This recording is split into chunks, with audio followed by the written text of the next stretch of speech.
This is Jerry Mason, the Kickin Lawyer, and I'm inviting everyone to join us every Tuesday at 5 p.m. on the Kickin Lawyer fan page on Facebook for Law Talk Live, where we discuss business, politics, current events, and the law. If you miss the live version, you can watch the playback on YouTube or listen on your favorite podcast platform.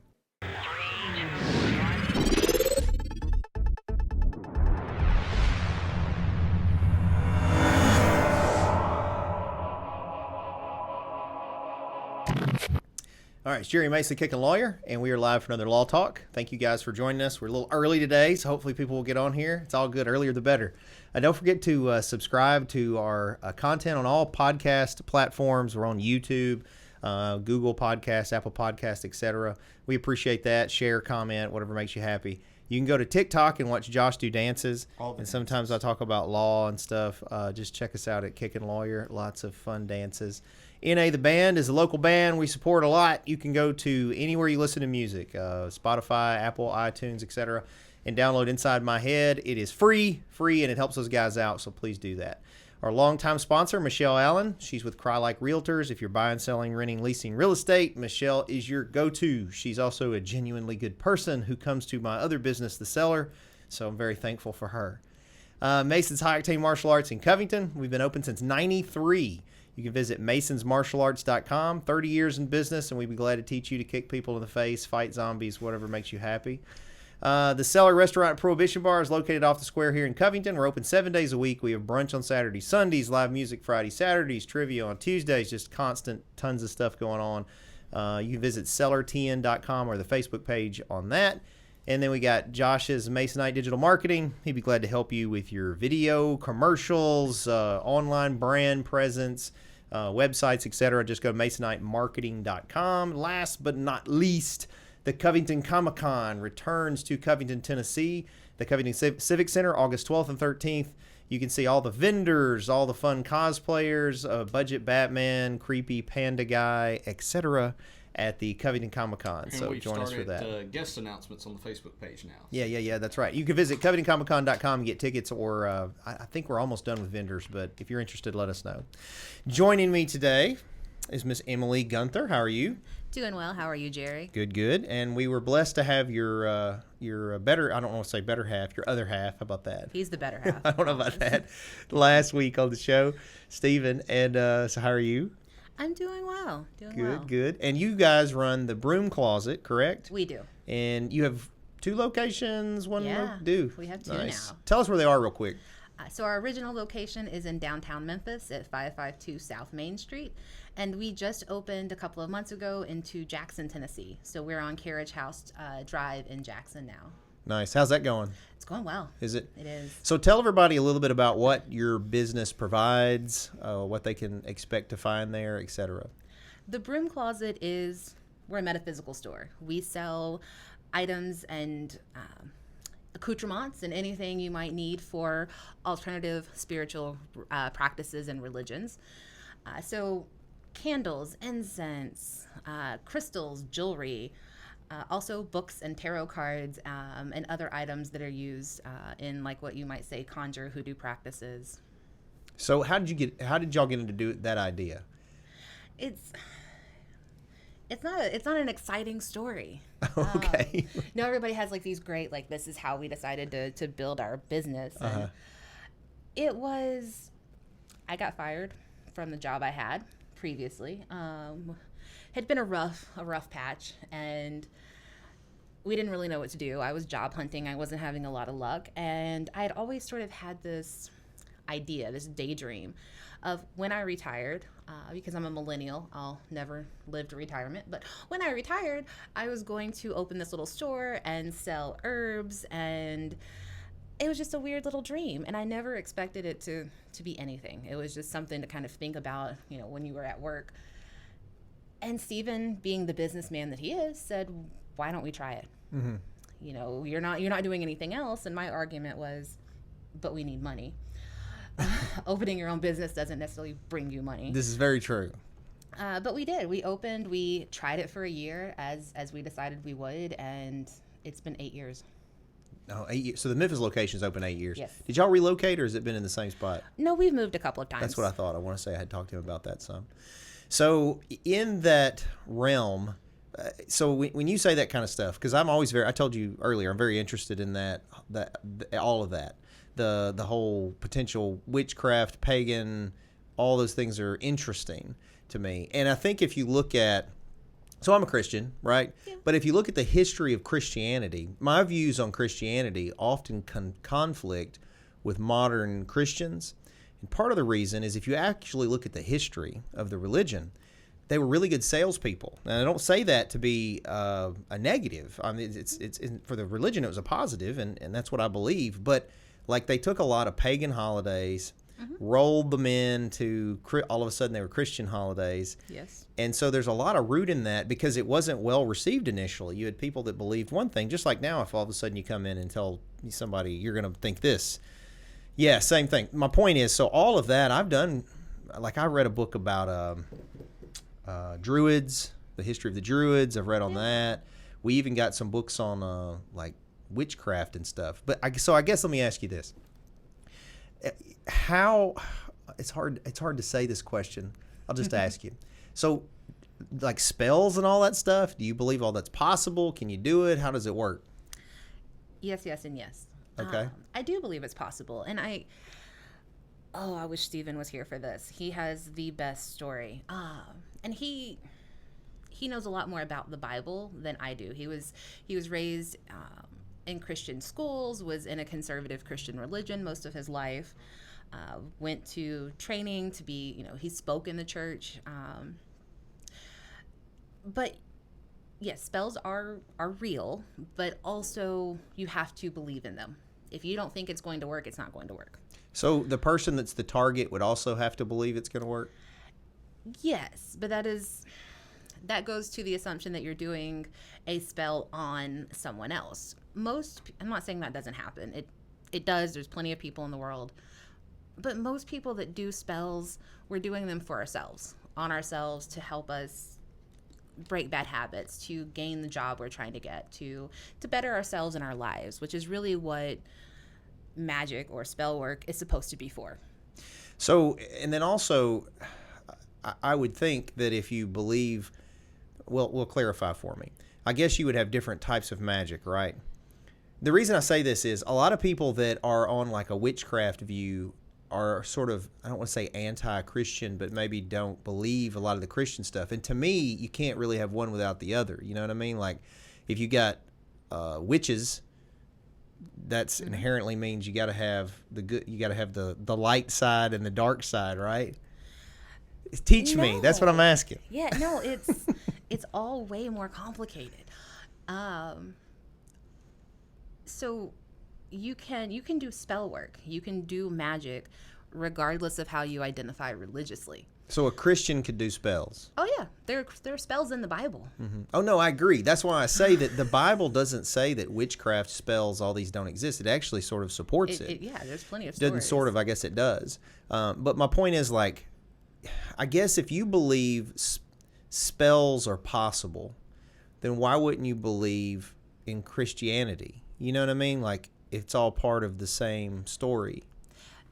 That's true. Mm-hmm. And I would say a majority of our clients and customers at the Broom Closet would, if you pressed them, say, I was Christian. A lot of them will volunteer, like, I am spiritual, I believe in God, but I don't really like the church as an institution. And we're seeing a little I agree with that. Yeah, we're seeing a little bit more of that. But and there are books on Christian witches, because witch is essentially, I do spells, I manipulate energy, and again, that's not a religion. Anybody can do it. People that are agnostic or atheistic, Christians, anybody on the pagan spectrum, and probably anybody in between. But as a religion, there are religions that paganism, that's the big umbrella term, like Christian's the big umbrella term, and then you have all your denominations. Yeah. So paganism, we have the same problem. It's the big umbrella term. There's many denominations, because a lot of people just kind of make their own up too. We have a lot of solitary people who don't officially join any organized part of paganism. And so when you start to bring religion into it, which is deity worship, then you get a little bit more, can I be a pagan and a Christian? Well, the pagans are probably going to say no, or probably say no, but if that's what you want to do, you can do you. Yeah. But the Christian church is going to have a harder stance on that than we are. Yeah. So I've said this for a long time. I'm very open that I'm a Christian, but I'm also against modern organized religion. I think it's a big business. I see business signs in it because I run several businesses and they do a great job at it. Now, I'm not saying that's always a negative, but I think sometimes it is. What I was going to say, though, is as a Christian, at one point, especially early in my adulthood, I sort of identified as a Buddhist Christian because the Buddhist principles aren't necessarily religious. A lot of Westerners think they are. It's more of a way to live than it is worship the Buddha. Right. And I think if you take it to that point, obviously that does conflict with Christianity. But my point is, I think I understand what you're saying. You're sort of saying the same thing, that one doesn't necessarily X out the other one, obviously depending on your views. But I would think that a lot of Christians would be hostile towards that type of thinking. I think a lot of them think it opens the doors to stuff, like back when there was the initial fears of Harry Potter, you know? Or Dungeons and Dragons. Yeah, or Dungeons and Dragons in the 80s. Yeah, it was a big deal. So do you have, again, Harry Potter, what do you think about, you seem to have a lot more experience in how accurate that stuff is than I would. What do you think about the whole Harry Potter thing? I love Harry Potter. Yeah, I do too. I read the books. I think they're good. The books are good. I've seen most of the movies. The Harry, what I call, oh God, what's the word? Canon. What I think of as canon Harry Potter, the 8 movies or whatever, 7 or 8 movies, they were good. Political issues aside, where it's like, I feel bad admitting I'm still a Harry Potter fan with all of the J.K. Rowling drama. What's the drama? You hadn't heard about it? Yeah. Oh, it's old. She made some statements about the transgender community, and it offended a lot of people. Oh, I missed all that. Yeah. I think some of the, if I remember correctly, some of the ethics and the teachings about magic and spell work, I think is about as accurate as you can get some random woman to write a book about magic. But it's also a lot of Latin words and wand waving, and things happen, and I wished it was really like that, but it is not. Well, and I hate to keep talking about it. I'm just very interested in it. So nobody's ever, I told you before, so just so you guys know, I don't ever preface these interviews at all. We just show up and talk. And then there's always really controversial stuff I want to talk about, and 99% of the time the person I'm interviewing doesn't. You're in the rare seat that's similar to mine in that there's no one over you other than potential clients. You run your business, you get paid or don't get paid. I understand. Exactly. All of my stuff right now is the same way. So I understand people that are hesitant to talk about things because they got a boss or whatever, the perception they're worried about. And like she said, which I guess is a good sign of how this works. At the beginning, I asked her, like, can we talk about like witchcraft and stuff? And she's like, well, it's, whatever your view. I was like, I don't care about the viewers. I'm really interested in myself. So I think that's a good point. Anyway, I'm interested in it. So could you give me an example of like a spell, like how it works, like what you would do, and then maybe why they would need stuff from your store to do a spell, like how that works? Okay. So let's talk about the idea of cord cutting, because this is something that comes up a lot. I also write a bi-weekly column for the Memphis Flyer publication. Nice. And one of my first articles was about cord cutting because it's popular. It's necessary, I think. I don't know what that is. And it is the idea that we as humans have attachments to people usually, but also places and things. And a lot of times those become negative attachments, like your exes or the home that you were in when you were younger and it was an abusive relationship, it was an abusive family. Okay. But you end up forming these strong feelings, whether they're positive or negative, to these people, places, and things, and then it's hard to move on. Like with the ex thing, it's, well, I still think about them all the time, and every now and then they pop in my head, and then I have to get on Facebook, and it's just that sort of inability to release that attachment and move on. I was just talking to a lady earlier in the store about this.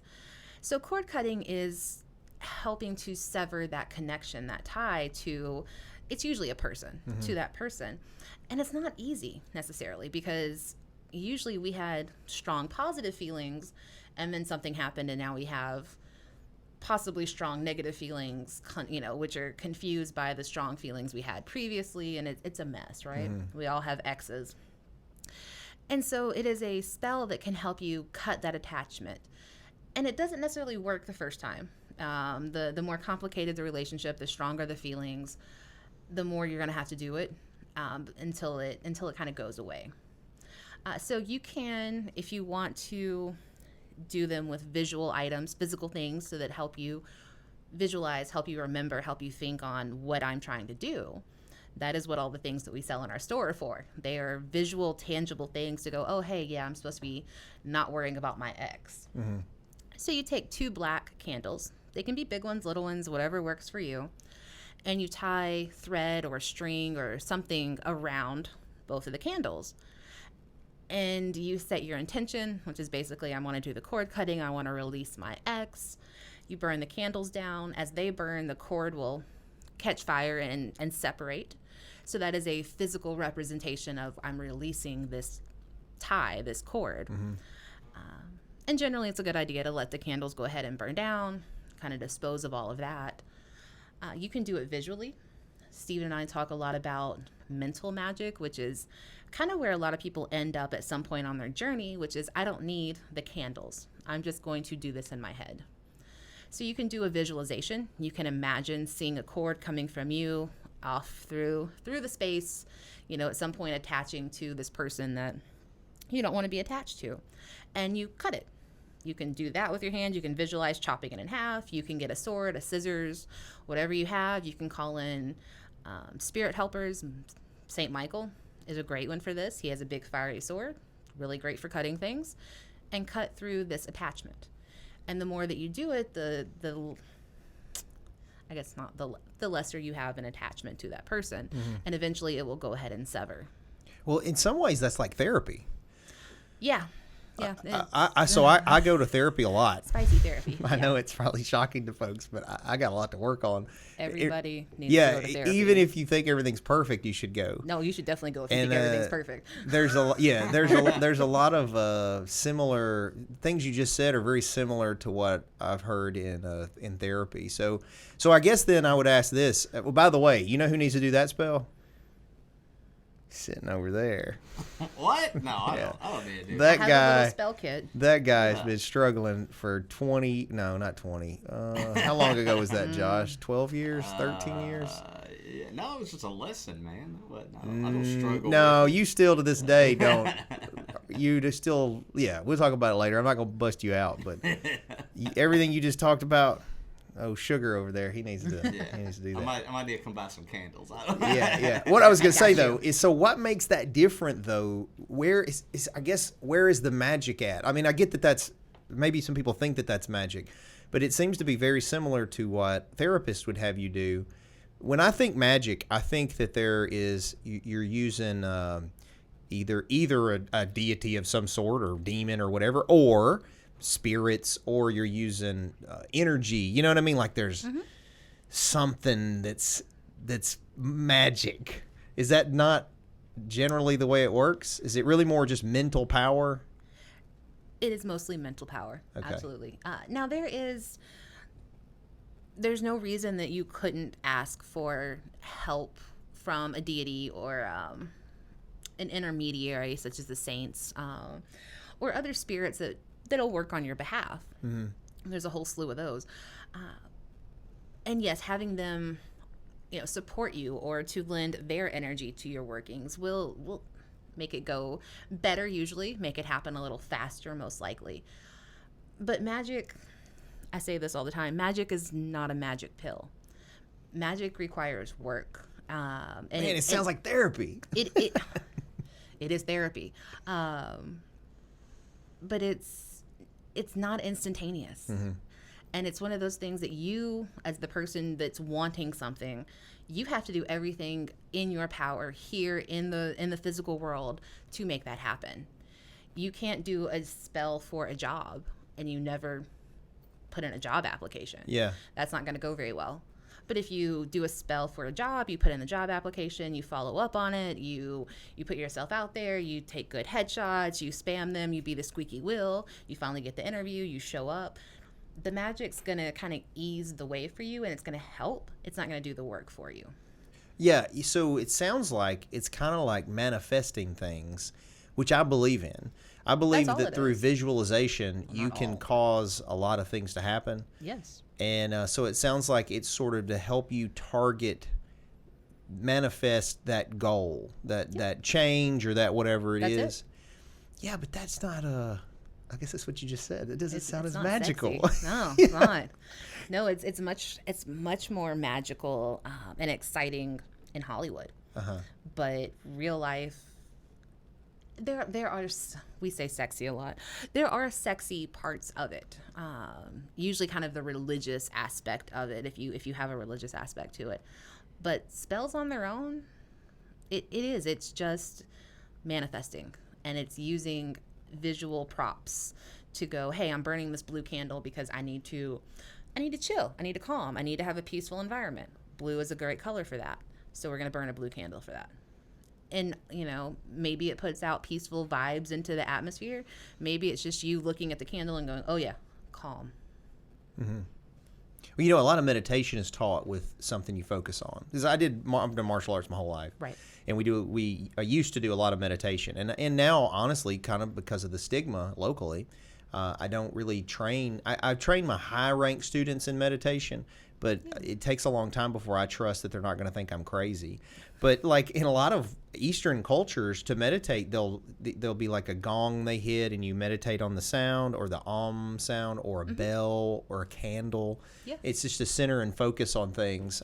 So I mean, I believe that there's a lot of things we can do with our mind that people underestimate, and not like, I mean, I guess in some ways it'd be magic, but me, it's more targeted manifestation of the goals. You're working on that.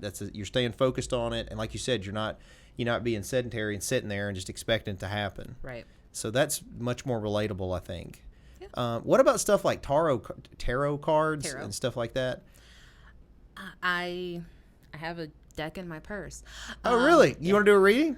Can you do you do those? I can if you want. Oh yeah, let's see, and let everybody see. And as long as you don't tell me I'm going to die tomorrow.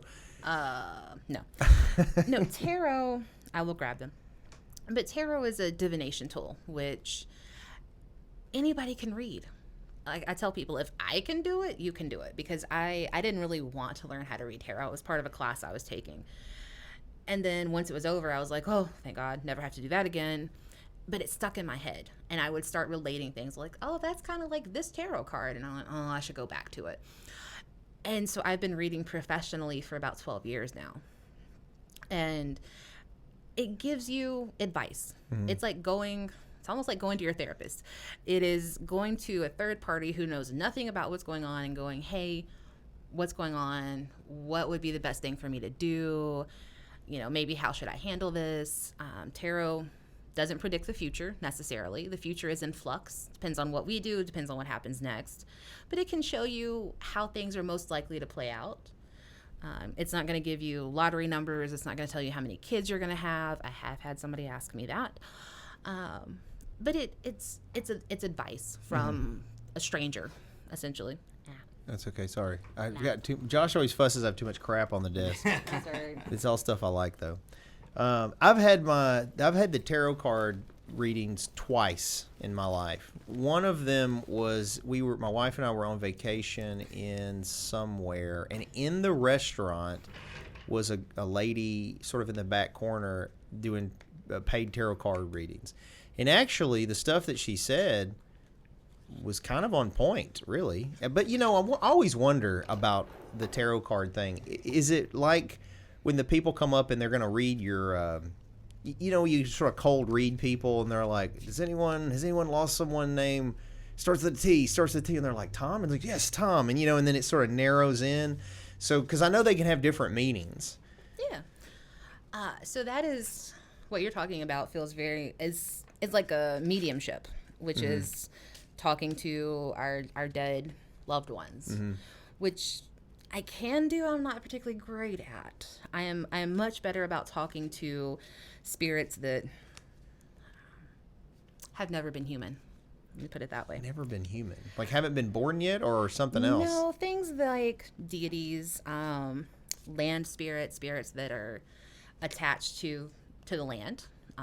So that's more like druid, pagan type. It's much more of a pagan belief system. Okay, yes. I got you.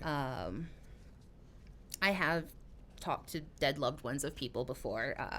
I don't practice very much, so I'm not particularly good at it, although that is on my to-do list. Do you see a dude standing behind me? Supposedly there's a ghost that comes in here and like stands behind me during the show. No, I hadn't noticed. Okay, good. But I know I was not here, but I know there are spirits here, and I didn't get to come play with them when the rest of my team came. Mm-hmm. But that's okay. Yeah, well, we're welcome to come back and check on that anytime that I'm not here. So, what you doing tonight, Jerry? No, I'm kidding. Yeah, we got our trivia final at the cellar. There you go. You won't be here. It'll be fine. But tarot cards are, there's hundreds, probably thousands of these. It's different artwork, but basically, if you can learn tarot, you can pick up any tarot deck and read with it. So they're the same, even though they're different art. Different art, but the same cards. Same cards. All tarot decks have 78 cards in them. Do you know the history of where it came from? Like, no. I just wonder who came up with that was the card deck. I don't know that anybody truly knows. There are some books out from people that are kind of tarot historians, I guess you might call them, who tried to find the origins of tarot. Some people believe it goes back as far as ancient Egypt. As someone who has been wildly interested in ancient Egypt my entire life, I don't think I've ever seen proof of that, but I don't know everything either. You and my wife need to talk. Yeah. She's into all this kind of stuff. Like, she's into that there used to be advanced cultures that don't exist anymore, that predate known history, that she's big into Egypt stuff. And anyway, she's into all that. I'm a more, it's right here type guy. Yeah. I don't know where I am. I'm all over the place. But a tarot, I think the general consensus for most people is that it originated somewhere in Europe, probably France or Italy or some combination thereof, possibly with the Roma people, what we might now call gypsies, and was either a card game originally and became kind of used as a divination tool, or maybe was created as a divination tool. I don't think anybody has a hard and fast answer on that. And tarot is very reflective of that in some cases. It has a lot of medieval's the word that came to my head, but that's not the right Well, one. once Christianity took prevalence, I would think that nobody would have admitted that they did tarot readings, Correct. at least in the Western world. Right. So there's no telling. And yet there's John Dee, who was the astrologer, was his title, but he was basically the occult advisor to royalty in England. There were other ladies in France who would read for government officials, royalty, even in the White House, particularly with the Reagans. They had their own astrologer who some people have said had more influence on the White House calendar than the president did. So that's odd because he was super conservative. It is a very odd kind of relationship. But the Lincolns as well. Obviously when Mrs. Lincoln lost their child, she got heavily interested in the occult. So it's been around. Yeah, it was a little closeted, a little underground. But... And they can go to the broom closet to buy some if they want to? Oh, yeah. Do you show them any stuff with it if they go there? Can they get like a preemptive lesson? I wish we had time for that. Okay. No, we can show them some samples of the cards so they can kind of get a better idea of what they like. We can talk to them, answer questions. We do offer readings, so if they want to sit down and get an actual reading, they can. But no, we don't really have the time or the setup to go like, here's a little tiny reading to make you want more. Well, I'm sure a lot of them come in and have some idea about it anyway. Usually, if they're asking, they do. The first reading I told you about, the second reading was a very, very young girl whose family was involved in a play I was doing at the Ruffin Theater here. I say very young. She's 15 or 16. That's pretty young. And she did a reading. And it was actually, again, pretty dead on. But again, it's one of those things where I always wonder, it's kind of generic enough to where I could see how it applies to lots of folks. So that's why I still have some skepticism on it. Anyway, but I'm open to it. That's all that matters. Yeah. And they can be very general, particularly if you don't give it direction. Mm-hmm. We encourage people that come in for readings to have either a specific question or an area of their life they want to look at. Because if you're like, oh, just what do the cards say? It's going to be vague. Yeah. So the more direction or the more focus you can give it, the more direct of an answer you're going to get. What's a good question, Josh? You should ask about the future success of the businesses. Of the business. No pressure. Do business in general? Can you do like, hey, should I? How about this? I'm debating. Not debating. We're trying to do it, but I'm at a point where I don't necessarily have to. We're wanting to open a vintage book and record store here in town. It's gonna have like a recording studio in the middle of it. That's why all those records are over there. Is we've already gotten stock and stuff for it. But like, I mean, there's some fear there. I'm all about a lot of risk. I'll take risk unlike a lot of people. So I understand with any business there's risk, but I mean, it's that's a market that's sort of new and may come and go, the whole vintage record thing, and then books are what they are. Anyway, I guess I would ask a general question of if that's a good idea or should I do that or what? No, that's a great question actually. And most people ask about love and money. Yeah, well, so, I mean, my wife says she loves me, so. Oh, we're not gonna do that. But I don't think on the live thing I should do anything about my wife. But I think that's a good specific business to check on, especially since it doesn't exist yet. So we'll see. We're gonna call it Jam Book and Records, and the reason is my children's initials are all JAM. And so my idea is to have a section that's each of my children. So I have 4. So there's the Alex section that'll have it won't be divided by subject. The subjects he's interested in are in that section. And then Jade's section will have the subject matter she's interested in because they're all different. So I thought that was a unique way to do it.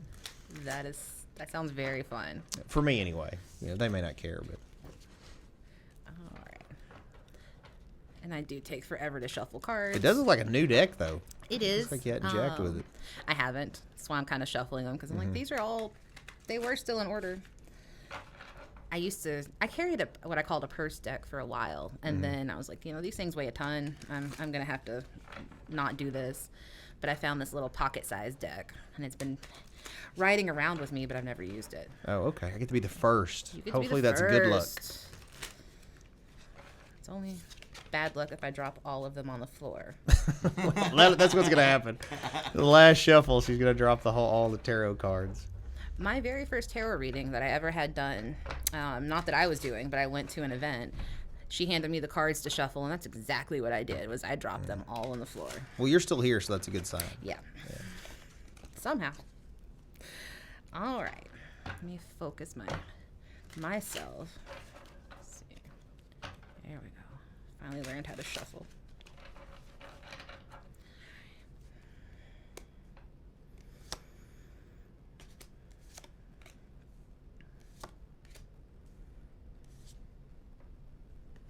Hang on. It's a very new deck. They're all still stuck together. Wow.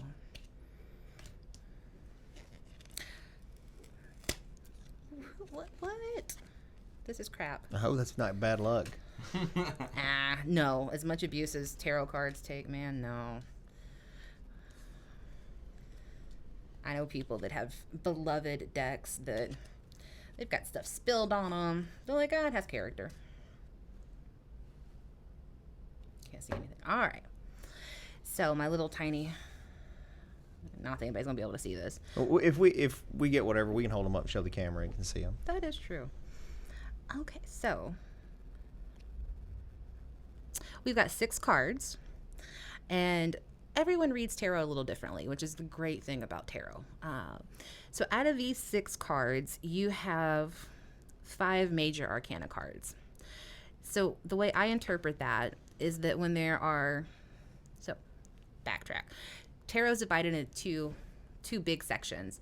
The first one is called the major arcana, which has all the cards that you're used to seeing from television. the Magician, the Fool, Death, those sort of things. And then there is the majority of the tarot deck, which are the suits that look a little bit like playing cards. And so when I see a majority of major arcana cards, either together in a group or as part of the whole reading, that tells me that this is possibly kind of a milestone thing happening. It's important, which is what I often say, but of course it's your life. It is important to you. But this is going to be one of those things that you kind of look back on and go, hey, remember when we were talking about this? Remember when we opened this? It's going to be one of those sort of before and after things. So you have 5 of those. First one is, you still can't see that, the Empress. Can I touch them? Or yeah, I don't care. I'll move it closer. You talk about it while I hold it up. So if you wanted wrong one. I don't know what I'm looking at either. If you wanted a quick one-card yes or no answer, is this a good idea? The Empress is going to give you the green light. This is promising, not promising. There are no absolutes in tarot, but this is saying that this venture is, has a family element, which you just told me, so that's not a secret here. But you're looking for something that you kind of love, that you're invested in, something that you want to kind of bring in or make part of your lifestyle and your empire. You two are building an empire, kind of like we think we are. So the Empress is wonderful things. It is prosperity and abundance. It is love. It is great for relationships and family on top of all of that. So quick and dirty, the Empress is there. I say this is going to be a good venture. This is going to be fun. The next one is the Ace of Wands. I'll let you hold that one up. And this one's just sort of doubling down on the fact that this is something you're passionate about. It's a pet project. It's not a I need to or I have to. It's I want to. I'm invested in this. There are fun aspects of it in there for you. And it's also the motivation and the drive to go make it happen. This is telling me that you have ideas and things, and you're also going to follow through with them because that's important. And you may know more so than others, but you would be surprised how often people don't follow through with their ideas and dreams and plans. Yeah, I'm aware of that. I thought you might tend be. to not have a problem with that. Yes, I did not think you would. This one, you might have more of a problem with. Uh-oh. So yeah, that one doesn't look good. It does not. So it's the Tower card. All right. So the Tower is no one's favorite card. It's disruption. Every other card in here, things are going to go fine. This I would take as a clarifying card. So the clarifying card is the 5 of Wands. Sometimes this helps focus that card a little bit more, give it a little more clarity. Not often, I'll be very honest. But disruption, I don't see this being a deal breaker, anything that's going to be a major setback, in all honesty. The 5 of Wands lends me to believe I don't know who's going to be in this business venture with you, but maybe there's some creative conflicts, a little bit of, well, I want this, but I want that, or even should I do this? You're already buying stock, so I think you're going to go through with it no matter what. But there might be some personality conflicts in here, if that makes any sense. Mm-hmm. Nothing. Well, it could also be disrupt the market in a positive way. Yeah, absolutely. Always put a positive spin on things. But you have cards 2, 1, and 0 in a row. So you've got the High Priestess.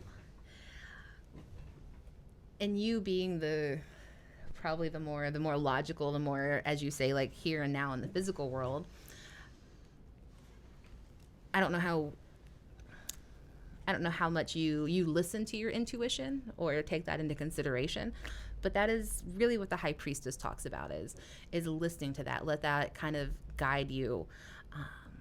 And taking the time to sit down and think things through. Don't just rush into them. Have a plan. And so the High Priestess is the card that gives us space to sit and think and formulate the plan before we rush off and start doing things. But doing things is exactly what's next because you have the Magician card. This one is the poster boy for tarot. You see lots of magician images. And this is the card of making it happen. It is the having everything in that you need at your fingertips. Essentially, you've got the ability, you've got the resources, the connections, whatever it takes to make this store happen. You've already got it, and it's up to you if you're going to follow through with it, which I think you are. I don't think that's a big issue. And then the last one is the Fool. That one's probably the most accurate. We are all the Fool. So the Fool card it's the very first card in tarot. And tarot, the way it's laid out, the way I teach tarot, is this idea of the Fool's journey. So the Fool, we are all the Fool, and we go to all the other cards in the tarot deck to have experiences to learn. But the Fool, this is, another, if you needed a quick and fast yes or no, this is a yes. The Fool is new beginnings, starting new ventures, new projects, new store. It's also kind of a divine timing card. If you've been, concerned, is now a good time for this? Should we hold off? What does the market look like? What do our finances look like? The Fool is kind of the universe going, no, now. This is good timing. This is your green light. Now, that doesn't mean there won't be hiccups. You do have the Tower card, but that is life. But the universe is probably not going to let you fail. They want you to do this. They want you to do it now. So yes, it could be rough, could have some issues, but this is a leap of faith that isn't going to let you down. Cool. So. Well, that sounds very positive. It is. And I get that it's all open to interpretation too, to some degree, but I think it's interesting. So like the Death card, when it pops up, obviously people are like, oh no, but does it automatically mean like death, or is it? I love the Death card, which is very weird because truly the Death card is just about change. It and the Tower card are both change happening. Death card, I like a little bit more. It's a little softer, a little more gentle of a change. Not usually, it can be a change that we initiate. We leave one job to start a new one. We end a relationship so that we can have a better one. It is that ending and transitioning into the new. Some tarot decks like to rename some of the cards that have a harsh label on them, like Death and the Tower. A lot of times Death is renamed as Rebirth, which I do like. The Tower, often called Disruption. But it's just the cycle of change that we must go through to evolve and grow. Now, that being said, I hate change. I think most people do. I think we do too. It's scary. It's unknown. I'm not a risk taker, so I don't like to do anything that I'm like, it might not work out. But it's absolutely necessary. Now, doing that, is it because you're the reason this is supposed to have some success, and I'm sure that's what you believe? Is it because you're in tune with stuff? Is there something that you or whoever is in tune, or the deck is like? Why is it considered so mystical? I don't know. No, I don't know why it's such a closed sort of mystical secret. It's not. Tarot's been around forever, not forever, but for a long time, and it's been mass produced since the early 1900s. Mm-hmm. And I think it gets a lot of stigma. It's stigmatized by the church and culture and society in general who don't understand it. Tarot the tarot cards themselves, it's paper and ink. Mm-hmm. It's pretty pictures. They're not going to hurt you.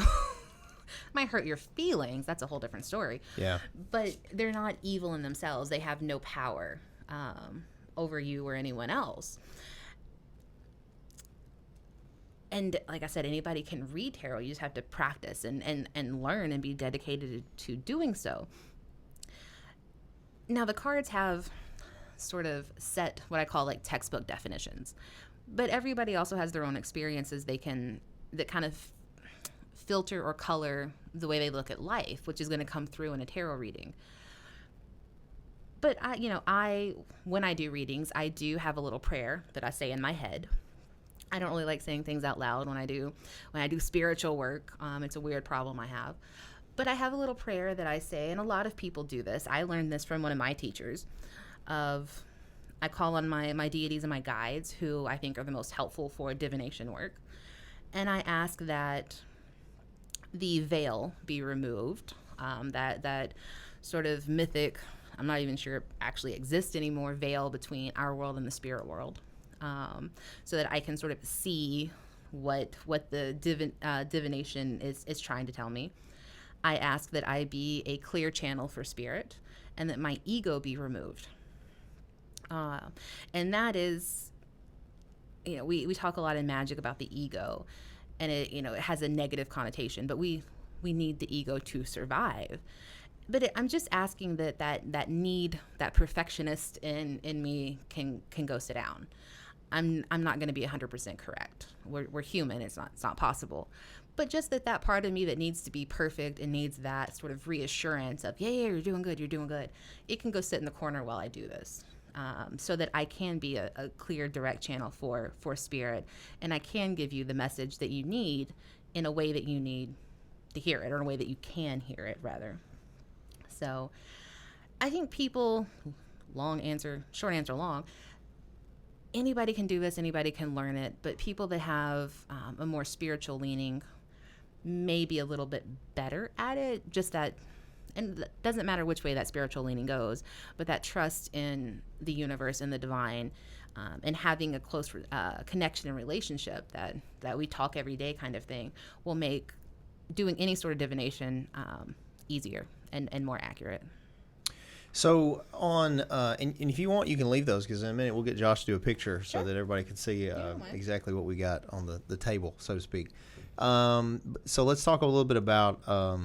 I'm interested in this because I just lost in the last 2 months my father. Well, Josh and I both. It's our daddy. We lost our daddy, and my longtime best friend, Aaron. So, and that they're both very recent, and so it's made me reflect on a lot of stuff, like just silly things. Like, for example, I have this bourbon collection, right?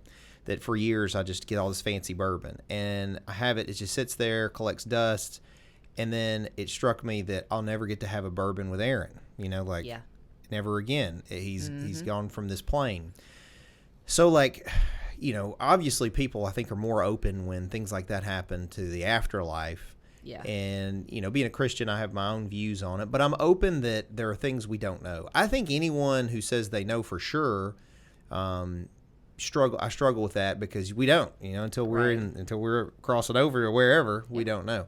So what do you think about that? Like, do you view it as there's a level to it, or that people are just around always? Like, what do you think? So I also have my own opinion, my own idea of what happens. And as I've learned to say to people, I'm perfectly willing to be wrong. And we won't know till we get there what it looks like.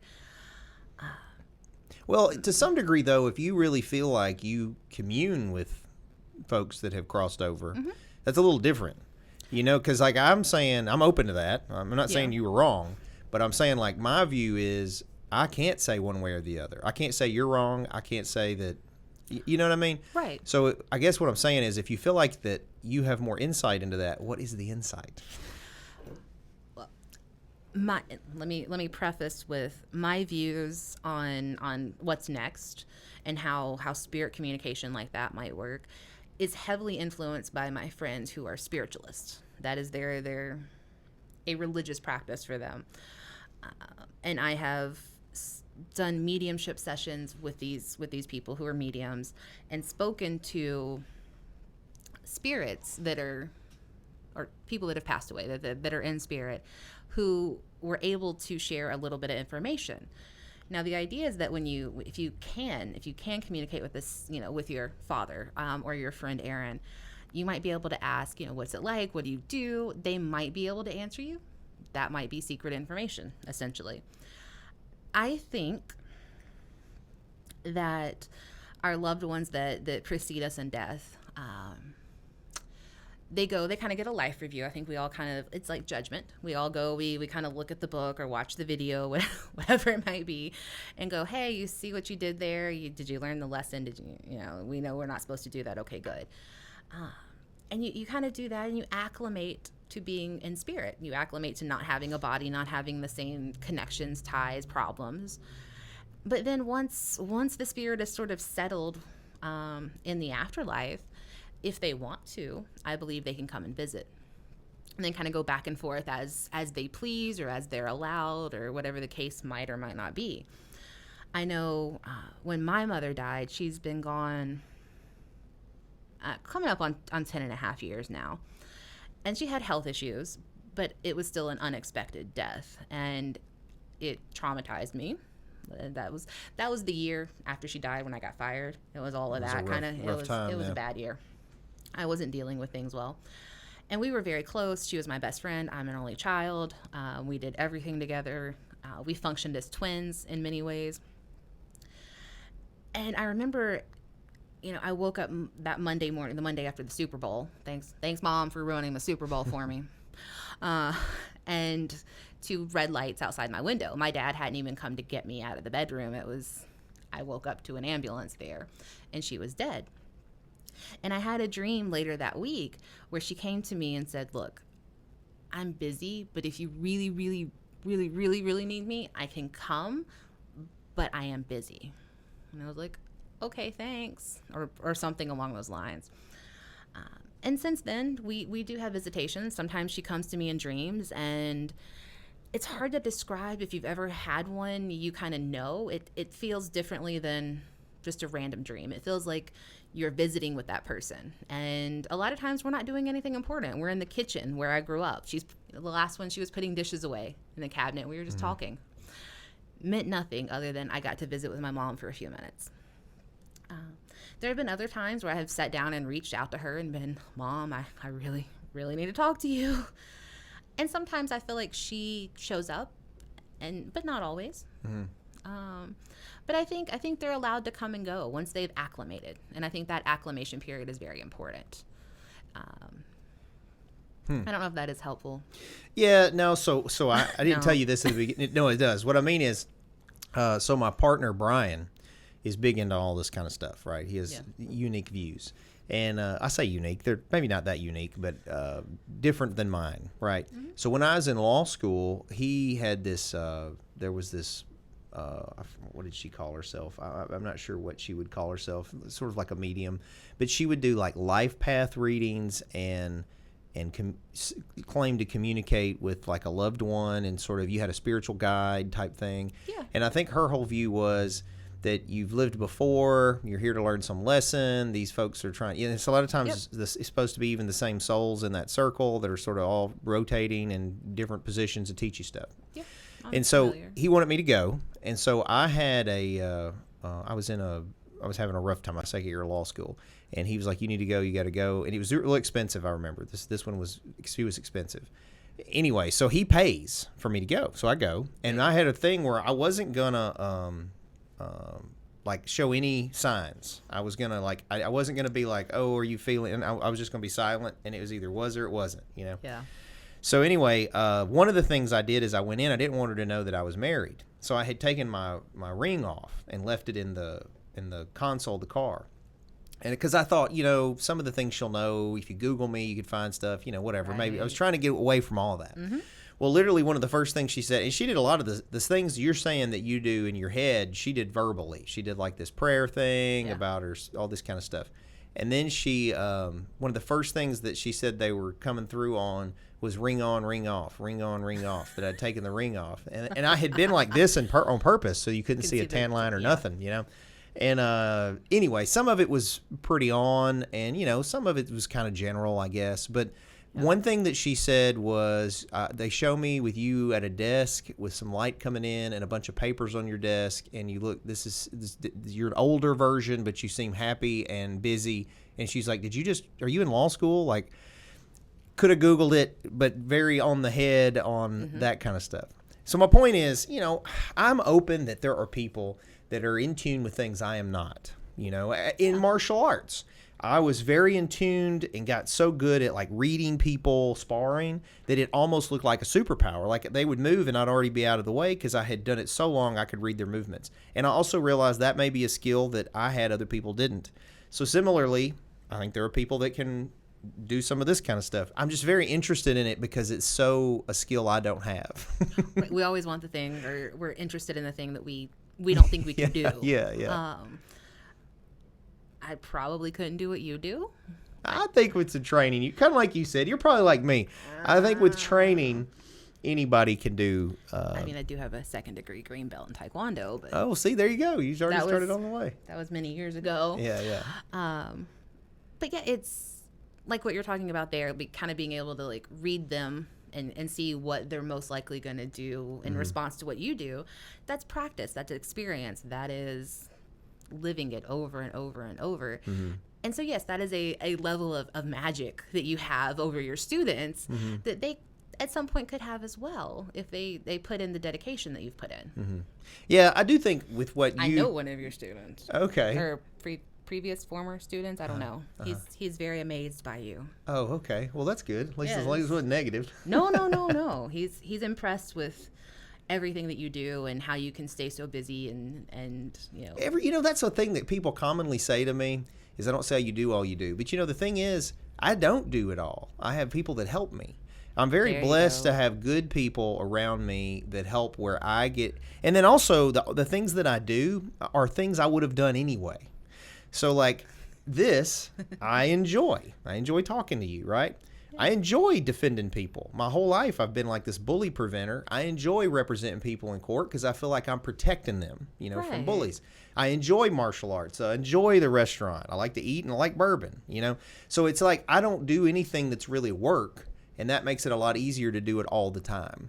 But anyway, I digress. But it's interesting because that's one of the first observations people have, and that's one of the observations that I always struggle with because it's not.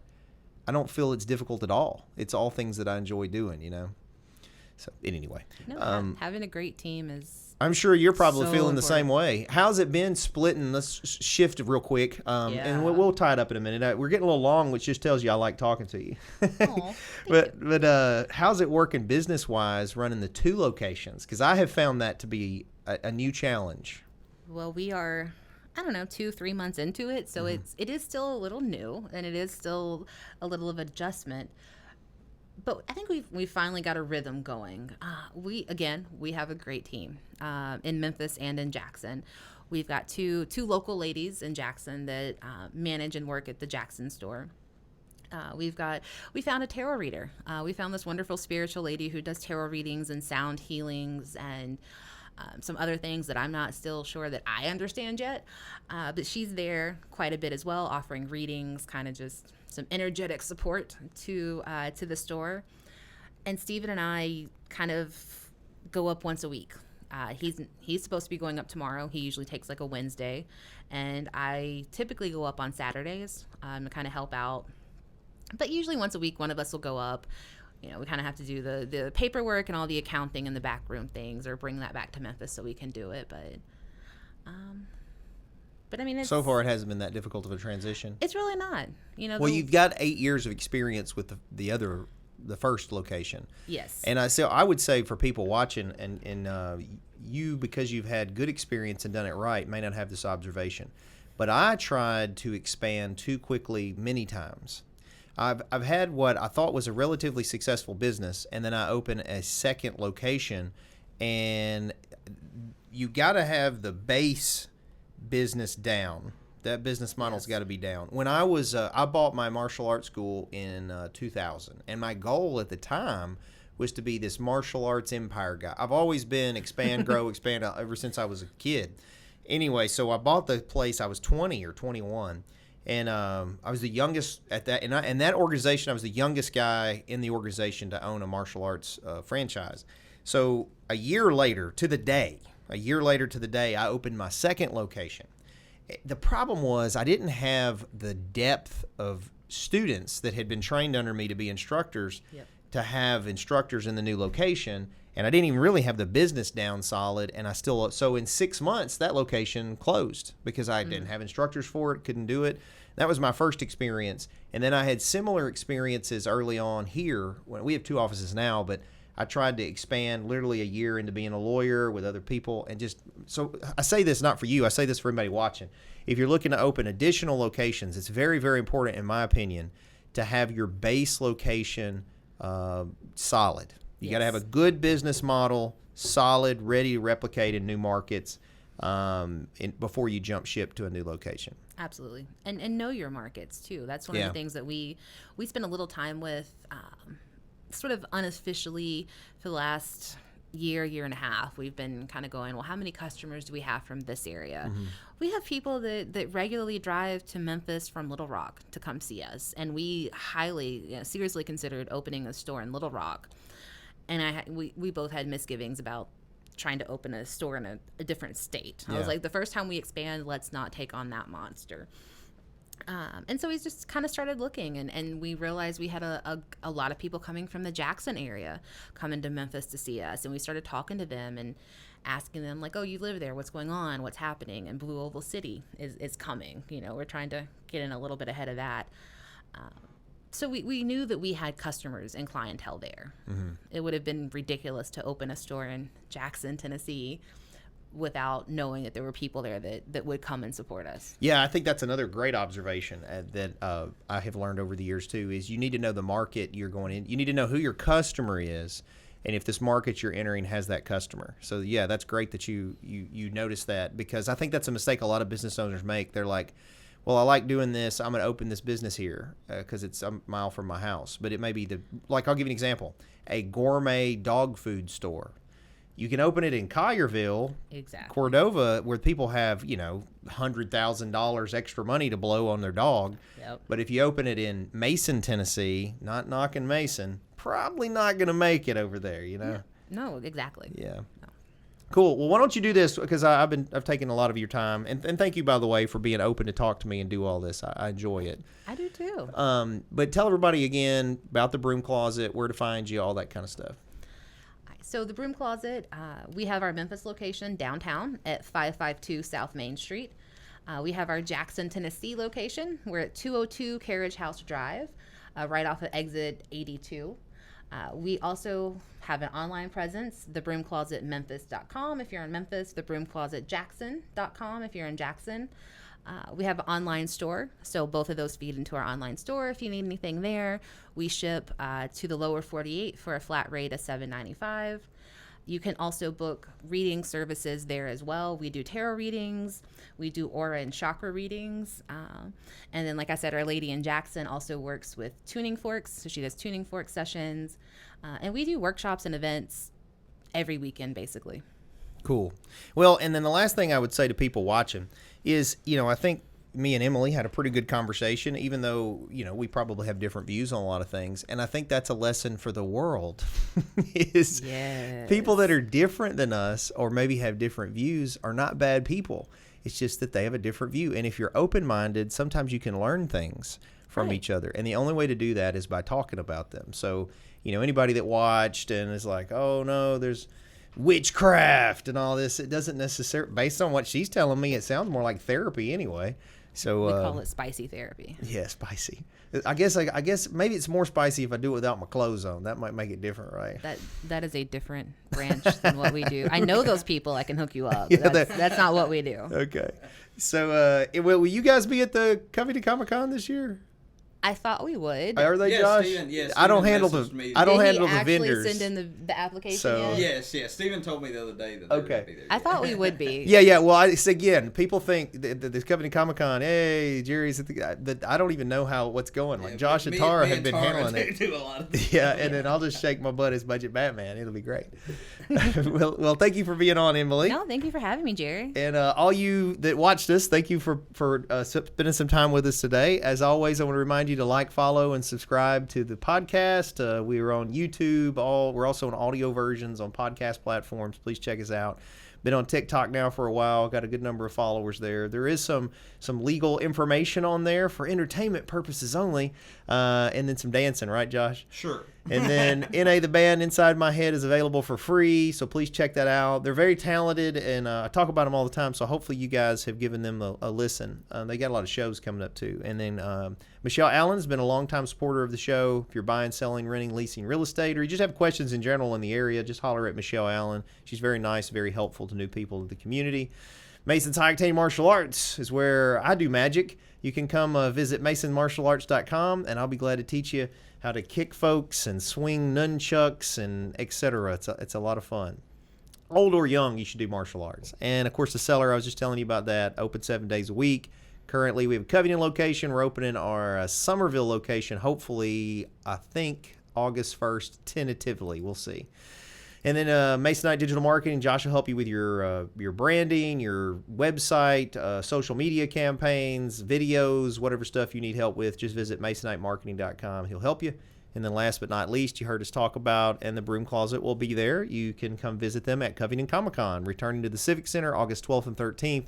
Lots of cool pop culture stuff there. Great vendors. We got some cool cars coming. What we got confirmed on cars, Josh? I know the Batmobile for sure, and then more than likely the Ghostbuster car. Yeah, the Batmobile is awesome. Budget. I say budget Batman. Bluff City. Bluff City Batman.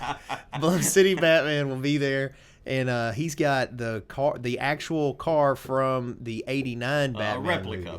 Replica. Well, I mean, it's an actual. Looks like it. It's the same right. car. But it's legit. I actually haven't gotten to see it yet. I'm excited that he's coming. So anyway, you guys join us for that, and hopefully you'll join us again for another Law Talk. We try to be live every Tuesday. Next week is 4th of July week, so we do have a pre-recorded one. It'll be up then. But hopefully you have a good week till I see you again. You guys keep kicking.